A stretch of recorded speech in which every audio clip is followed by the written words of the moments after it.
Welcome back to the Infamous Project, everybody. Today I am in street clothes and it is a little bit of a story time episode. With that said, I will be showing you guys some footage of me getting my hands dirty. And when I say dirty, I mean real dirty.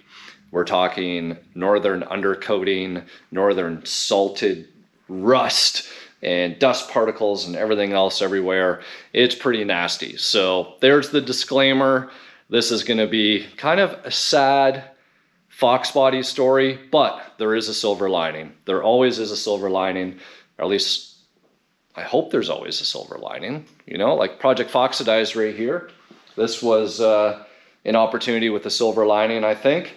But I want to talk to you guys about the importance of being conscious of your projects and when enough is enough and maybe you just kind of need to throw in the towel and move on. And this is the story of Jane's blue on blue little 4-cylinder notchback. Now, Jane reached out to me a number of years ago. In fact, I don't know if I was still in Dubai or I just got back to Canada during COVID. She is, I believe, the original owner of this little blue on blue coupe, 5-speed, 4-cylinder that she's taken everywhere. She's got all the stories, all the memories, everything else. And all she ever wanted was to have the roar and the rumble of a 5-liter motor. So when she first reached out to me, she sent me some pictures of the car, and I mean like old school pictures of her with the car, and shared with me a whole ton of stories and pretty much was like, hey, Chris, I really want you to 5.0 swap and make my car really cool. So given that it was a pretty neat story and Jane was in Michigan, which really wasn't far from me in Canada at the time, COVID put a complete damper on that. The borders were closed. We couldn't get the car to me. And we did stay in communication up until the point where she opted to send the car to me down here in Texas. And there's actually some pretty funny footage of an attempted, this is what happens when you hire a broker to potentially ship your car. Like, some of the stuff is just laughable and you guys need to be careful. I believe I have stressed about shippers in the past in some videos. In fact, it was on the Dutch number 5 car where I had an absolutely horrible experience, but we're not getting into that in this video. So with that said, I received the car, pulled the motor out of the car, and I knew Jane had sent me some pictures. I asked her, you know, send me some pictures of the frame rails and of these areas so I can sort of get an idea of what I'm getting myself into before you ship me the car. And, well, some more things were uncovered and more things were found. So I'm going to get right into it. I'm going to share with you guys some of the footage that I took. And when I was taking this footage, it was with all good intentions. I had a painter lined up that was going to do the body work, that was familiar down here in Texas with doing rust repair because he's actually from up in the Wisconsin area. And believe it or not, it's hard to find people that want to deal with rust down here. But with that said, you know, we thought everything would be okay. We'd just be doing frame rails and floor pans. Well, take a look at the footage and we're going to circle back here. We're going to talk a little bit more about what happened to this project and why, as I'm sure there's many of you that are possibly in the same boat or same situation, or maybe you're thinking about a car that's like this one that maybe is salvageable, but we need to talk about ROI, return on your investment. Whether you plan on keeping the car forever or not, you need to ask yourself, when's enough enough? And we need to be mindful. We never know what's going to happen in life, so we need to be smart with the financial decisions that we make. So watch the footage and we'll get right back here. What's up, guys? Welcome back to the Infamous Project. I am actually shooting this video from my cell phone right now because I forgot my GoPro, and it's kind of a pinnacle time to introduce a project that's kind of underway in a weird, odd sense. In fact, I'll do a proper intro and then I'll probably circle back to this, but this is Jane's 1980 something little notchback that she's had for decades, guys. And Jane's from up in Michigan. She reached out to me, I think I might have still been in Dubai or just fresh back into Canada, and she was trying to get me the car because she really wants a 5.0 swap. As you can see, it's a 4-cylinder, 5-speed car. Jane likes to shift and go through the gears, so she wants a 5.0 swap really bad. The problem is this car is really, really rusty, being a Michigan car, and well, it's going to need frame rails and a whole bunch of other stuff. That's why I'm pulling the motor right now, not just to be able to put a 5.0 in, but these frame rails need to be completely redone, need to do rocker panels, need to do a floor pan, and the scenery might look a little familiar. This is actually my old commercial shop, and Bobby, a couple doors down, he is actually going to do the rust repair for it. I'm just getting off the last few motor mounts here, and then this motor will be good to come out, and we'll be able to wheel it a couple doors down to that shop over there, and Bobby will start cutting and welding, and we're gonna get Jane's car transformed. Back to Jane's notch here. She refuses for me to call this the Plain Jane project because Jane is far from plain. You know, when you got somebody who's owned, you know, little notchback car like this for so many years and wants to 5.0 swap it, you know, that's not a plain or a normal average individual. That's somebody who, I don't know, we'll come up with a name for Jane. And here's the car. Now, Michigan car, guys, there is rust, and there is a lot of it. You can see here down at the bottom of the fender, bottom of the rear quarter. You can see the rear quarter's got some there. We got some punky stuff there. This rocker is pretty much right out of the car. And I think this fender might be okay. But frame rails. Just pulled this motor out yesterday and got a little bit, I think I might have a picture. That's about it. But look at these frame rails, guys, just gone. So I actually advised Jane. I told her, Jane, you're crazy. Like, get a different car. But she refused. She's like, no, I want this car.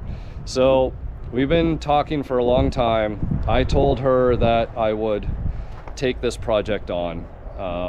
Just call it a good deed out of my soul for just someone who's so passionate and so cool with these cars. So this isn't going to be a perfect build. This is going to be a functional build.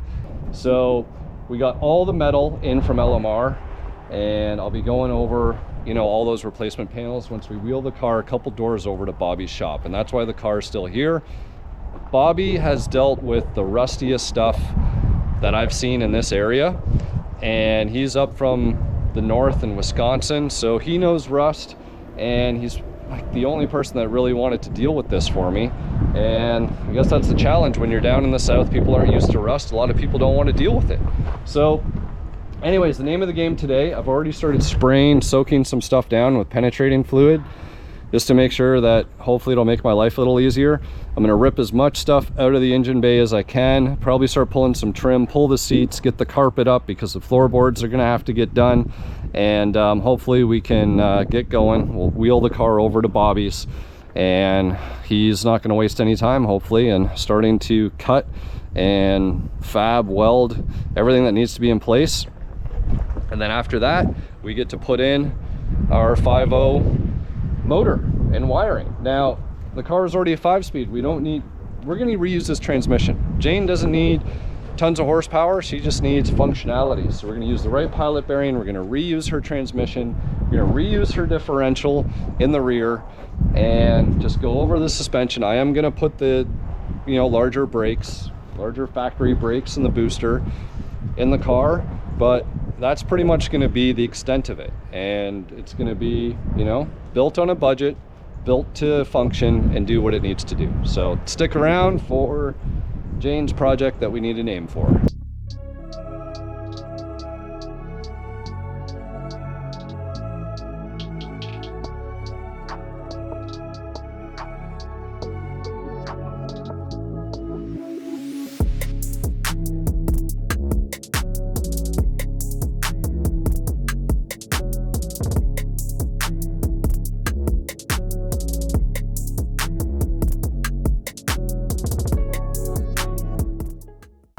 All right guys, little update here. I was just trying to avoid the GoPro overheating on me. Pile of AC, fan, cooling, exhaust, wiring harness, all that sitting there.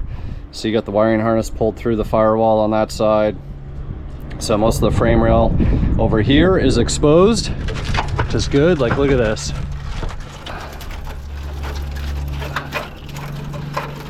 Like, I'm pretty sure the struts are what's holding the K-member in. This would definitely not be safe if we stuck a 5-liter motor in here, which is even heavier. Guess that collar is still somewhat in place. Man, that's unreal, actually. It's kind of got me mesmerized. Sort of keep poking away.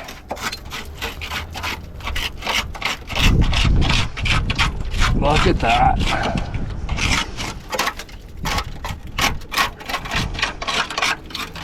Sort of looks like it's together, but I honestly feel like it's the brake lines holding the metal in place here. And this guy, like, honestly, the floor is trying to come up with it. So I don't know if this camera angle will be good or not. Like, oh, look at the floor. Wondering if I could almost just, there we go. I think might just cut the carpet. Looks like someone's already ripped that. Oh yeah. Look at that, guys. I'll just keep rocking it back and forth until it comes out.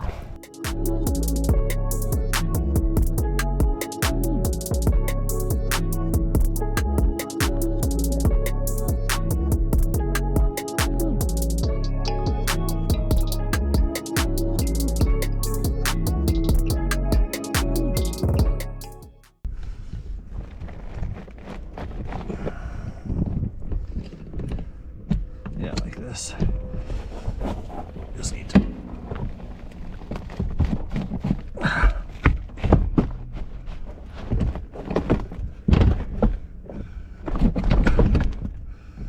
Well,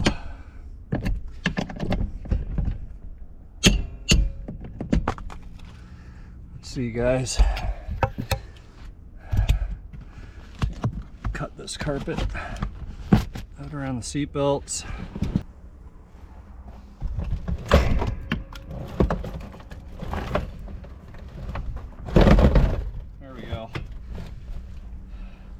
All right, carpet's out. Some Fred Flintstone stuff right here, guys. All right, it's no better underneath any of this. Don't be fooled. Look at that. All right, whole rocker gone. Seat brace, probably what's holding things together. Over there is actually a little worse than I thought it was. So yeah. All right, well, Ricky's never seen rust like this. And to be honest, I just had Bobby over, guys, and we looked this car over. And not only outer rockers needing inner rockers, as it's open all the way, and the frame rails on the underside are all rotted up and under here. You guys can see that it's all split and everything else. And this car needs a lot more than I want to probably put into, and I know more than Jane's gonna want to put into. So I need to have a real tough conversation with her and see what she wants to do.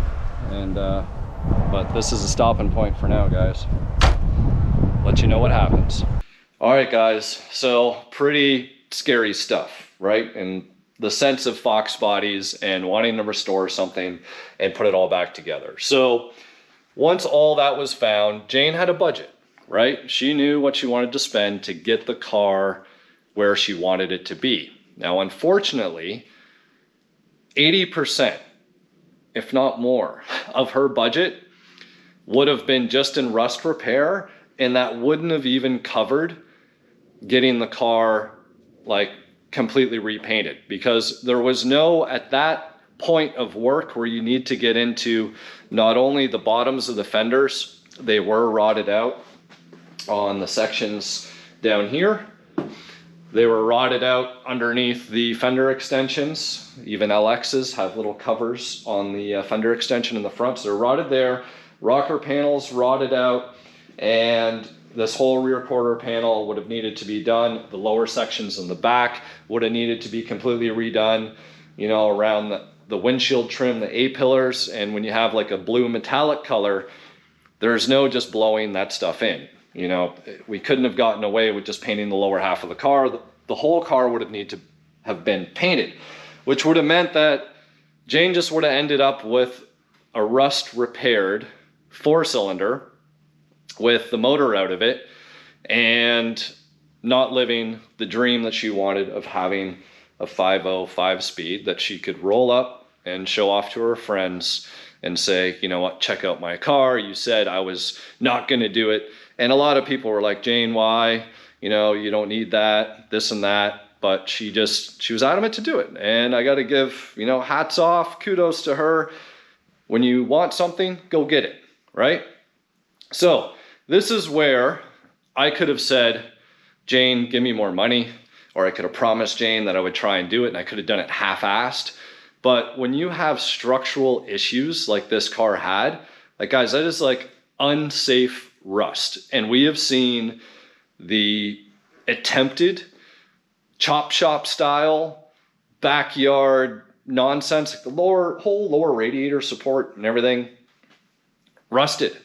And somebody probably would have actually just stuck a 5-liter motor in. Now, Jane's expectations aren't like, oh, I want like this fully built motor and a supercharger and all these things. No, she just wanted stock 5.0. We were going to put it on pony wheels. We were going to run her 4-cylinder 5-speed transmission, right? Because it's not like she's going to be out there doing burnouts and everything else.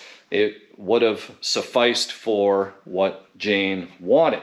Now, as mentioned, somebody might have just taken the money and run and stuffed the motor in, left the rust, or maybe welded plates over the frame rails, maybe half-ass welded in a floor pan and did some sort of magical work on the rocker panels, filled them with Expandafoam and sand it down, put fiberglass on everything, and then in a year's time, whether Jane's car literally splits in half at that point, or, you know, just starts breaking out rust everywhere. And let's not forget, the whole rear frame rails of the car on the backside here up into the trunk area were completely rotted. And now some of you guys are probably like, well, Foxbodies was a rusty car. Foxbodies, yes, was a rusty car, but it's a rusty car that didn't have rotted out frame rails. It's a rusty car that didn't have, and rotted out, the frame rails weren't rotted in the rear either.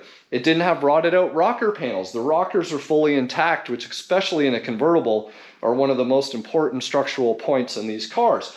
This car just had the result of elements going through and rotted out the floor pan, rotted out the trunk pan, where everything else underneath was in fact fairly solid. So that's the main difference here. That, and this is my car. If this car decides to fall and split apart in half and I own it, that's on me, right? That's my decision. I can do what I want when it's mine and everything else. However, when it's somebody else, a customer, I am not going to risk their safety and, you know, put my name on something that is subpar and not to my standards. And could Jane's car have been fixed? In fact, it is actually on its way to a new owner where I'm sure they're going to fix it, or they're going to attempt to fix it. I don't know what the plans are. However, the car has found a new home, and Jane she's still getting over it. And I can understand it. That car has been in her life for so many years. Now, some of you are like, okay, it's not that bad. You can fix all that stuff. Why don't you fix it? And in fact, guys, sitting right here, I bought all the metal. I'm out of pocket for all this. I bought rocker panel skins. I bought frame rail repair. I bought floor pan repair. I had the metal, just the labor, the amount of money that needed to be spent to get that car even at a point to put a motor in it, I can get Jane a really nice roller for less than just the cost of all of the rust repair, right? So why not get something cleaner for less money that is safer, that is maybe has a better pedigree? In fact, I've already possibly found the car. I've given a hint to Jane about it, going back and forth to my source, and it's actually a blue on blue notch, original 5.0 5-speed car, believe it or not, and even has the pinstripe, and it had a built motor and everything else in it. So I might be picking up this roller. Beautiful car, solid, no structural issues, nothing else. And guys, it's less than it would cost just to do the rust repair. So why wouldn't you start with that? So Jane's gonna get the color she wants, and the color combo, she's gonna have the look and feel, it's gonna be safer, she's gonna get more bang for her buck, and it's gonna keep me cleaner and happier, knowing that I don't need to fix stuff that, and guys, when you have rust that's that bad, you can cut a lot out, you can weld a lot in, but there's always sneaky little areas, I feel like, and it's just, you never know. It's a gamble, and some people's definition of rusty or rotted or whatever else are different than other people's. I get it. People from the north are more used to it. They'll be like, oh, that's just surface, that's just scale, whatever. People down the south, they see a little rust speckle and they're like, oh my God, get rid of the car, it's rotted, right? So with that said, I am hoping that we can make a deal, we can move forward with Jane, possibly in this other build. We haven't nailed everything down yet, but that's where I just wanted to share with you guys and kind of give you guys some insight on, you know, think about, as much as a car might have sentimental value, as much as you think it might be a learning experience, you got to ask yourself, do you have the time and the resource to actually get a project to that scale done? Like stripping something down is easy, as I did in this video and you saw it, but then putting everything back together, you'll hit roadblocks. You're going to find stuff that you didn't even see initially, and you're going to start cutting into things and getting involved. You're going to face a lot of challenges, and you do in any build, right?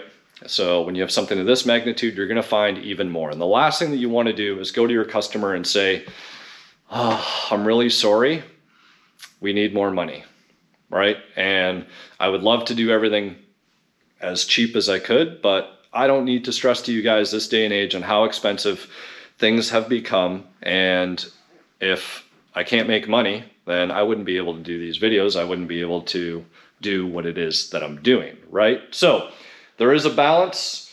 We need to have some common sense. We need to think about the future, and we need to give good consideration to what the options are when we are talking about doing a full build, right? Just look at Project Come and Take It. That 93 4-cylinder notch that I converted to a 5.0 car, that car was fully built and done for 10 grand or somewhere, give or take, when everything was said and done. Bought the car right. It was a clean roller. It was rust free. It did not need paint. And it was just pretty much get a good drive, a solid drivetrain in there, and you're off to the races for less than the price of a really good complete paint job this day and age. So that is the thing. Body and paint is not cheap. Rust repair exponentializes any price or cost of your project this day and age. So keep that in mind. I hope you found this video informative. I will give updates to whether Jane decides to go ahead with this other possible build, or if maybe Jane wants something else, or maybe I find a different car for her that's already turnkey, ready and done. So I was hoping to get a lot of footage for Jane of her car, and unfortunately the footage that I got just wasn't the nicest footage to showcase. So I'm hoping in the future we can flip this negative to a positive. I'm hoping that her car does get the attention that it deserves. I don't think it was, well, I'm not gonna lie, guys. If I had that car, it was a parts car. right? Because there's just no investing the amount of time and effort into that to somebody else. Maybe they're going to fix it in a way that they themselves are okay driving it in confidence. Maybe they spend way more money. Maybe it's going somewhere where the cost of labor is super cheap. My understanding is it might actually be on its way to Mexico. So with that said, stay tuned for more here at the Infamous Project, and think about your builds. I hope this helped you out. Till next time, we'll see you here back on tip.